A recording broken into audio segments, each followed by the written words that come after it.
nowadays. Now, for our next guest, as I mentioned early in the program, we will have Vince Rapisura, who teaches microfinance, social entrepreneurship, and development finance at the Ateneo de Manila University. And the reason we bring him on board is because the forecast regarding COVID-19 is the first to get hit. Seriously affected, economically affected would be the micro enterprises. Let's bring in Vince Rapisura, President and CEO, Social Enterprise Development Partnership. I hope Vince is there. Okay, I think we have Vince Rapisura coming in. There we go. Okay, oops. Looks like he's not connecting. But in the meantime, I'll just let the team connect that automatically. Just bring him on when he's available. I just want to comment regarding the social amelioration card, because there might be talk there of, inequality, hindi lahat nabigyan. Early this morning, I received information of a barangay where 3 separate families were not given the amelioration card. And when I checked as to why, 2 out of 3 were valid, meaning the 2 families, the head of the family, both actually had sari-sari stores or were engaged in enterprise.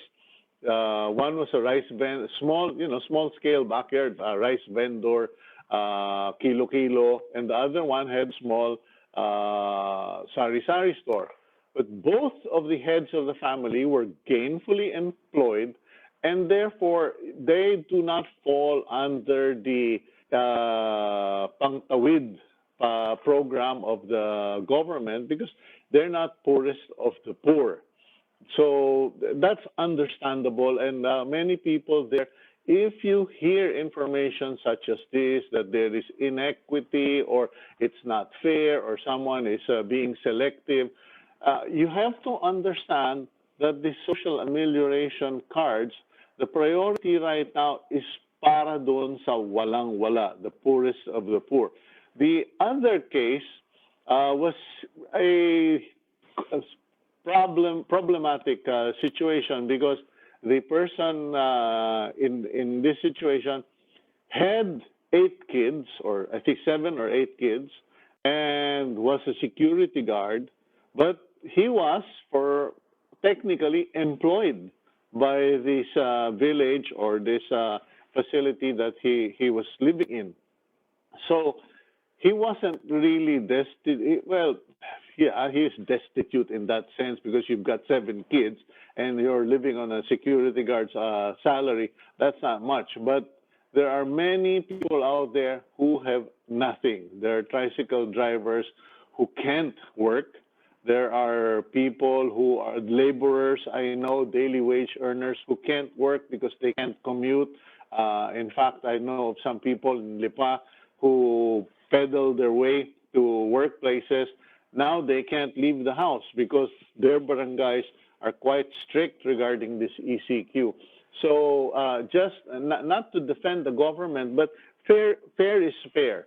I believe we need to first understand what are the parameters, or what are the details in cases before we go online and start, yip-yapping and saying, okay, this is very unfair.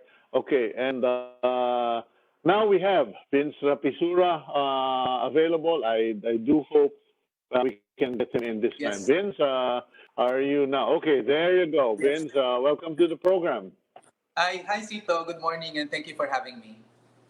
Okay, Vince, I understand that you aired concerns that the first victim or the first massive casualty after COVID-19, or if God, I wish to God there is an after COVID-19 via vaccine, the first massive casualty will be the micro-entrepreneurs. Can you please explain this, kahit Tagalogin mo para maintindihan ng mga tao? Sino ba yung mga micro-entrepreneurs na sinasabi mo, and why are they going to be the first casualty? Okay. Sa microenterprises, ang definition ng Department of Trade of Industry, kung ikaw ay may less than 10 employees at less than 3 million in assets, you are considered a microenterprise. And based on the DTI data, about 40%, nearly 40% of our labor force ay nanggagaling sa mga microenterprises. So ano ba yung mga karaniwan na nakikita natin ng mga microenterprises? So like in our case, we have a microfinance institution that operates in Agusan del Sur and Surigao del Sur. Yung mga clients namin are microenterprises. So they are vendors, farmers or fisher folks, mga nagsasari-sari store, mga dressmakers, nasa karinderya, animal backyard racing. Ito yung mga examples ng mga microenterprises.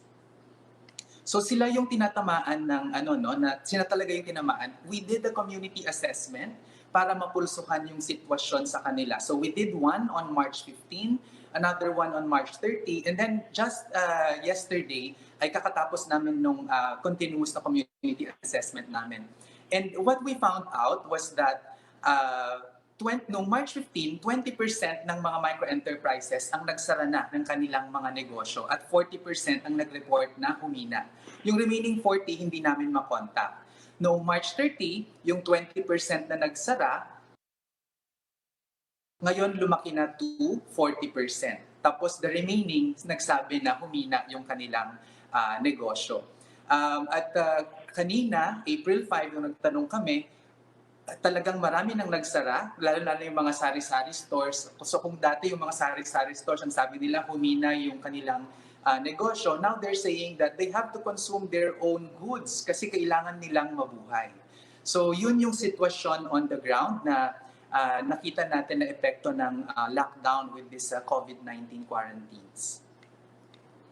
Okay, quick answer. How are they supposed to recover from this? Meron bang recovery or kailangan baguhin na natin yung ating pamamaraan ng kabuhayan? Because Yes. I was just talking to George Barcelon and we both agreed the consumers are just going to really pull back, babawas ang gastos, magtitipid, because largely a lot of people are going to be unemployed. Mm-hmm.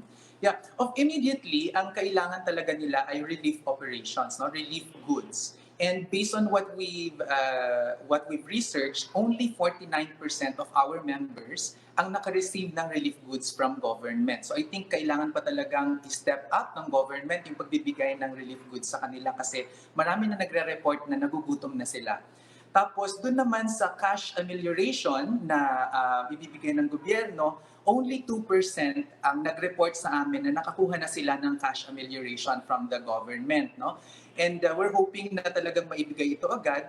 At although marami sa kanila, no, na nagsasabi, halos lahat sila, 86%, ang nagsasabi na yung 5,000 cash amelioration na ibibigay sa kanila to sustain themselves in this quarantine period na hindi natin alam kung may extend pa o hindi. Ang sabi nila, mahirap talagang pagkasyahin yon, no? So, in our case, yung sa shift na ginagawa namin as microfinance institutions, so microfinance institutions, we give out loans to microenterprises to support their livelihood. So, ang iniisip namin ngayon ay, so paano na yung loan nila na pagbalik namin sa operations namin, ang mangyayari talaga doon ang katotohanan ay wala silang pambayad doon sa loan nila sa amin. Sa pakatuwid, ang kailangan pa talaga nila ay infusion ng capital to start again. So our organization, what we are trying to do, what we will do actually, is to shift from focusing on loans as a development strategy to capital infusion so that yung relationship namin with the clients, hindi na siya creditor-debtor relationship, kundi magiging business partners na namin sila. And then we provide them with startup capital.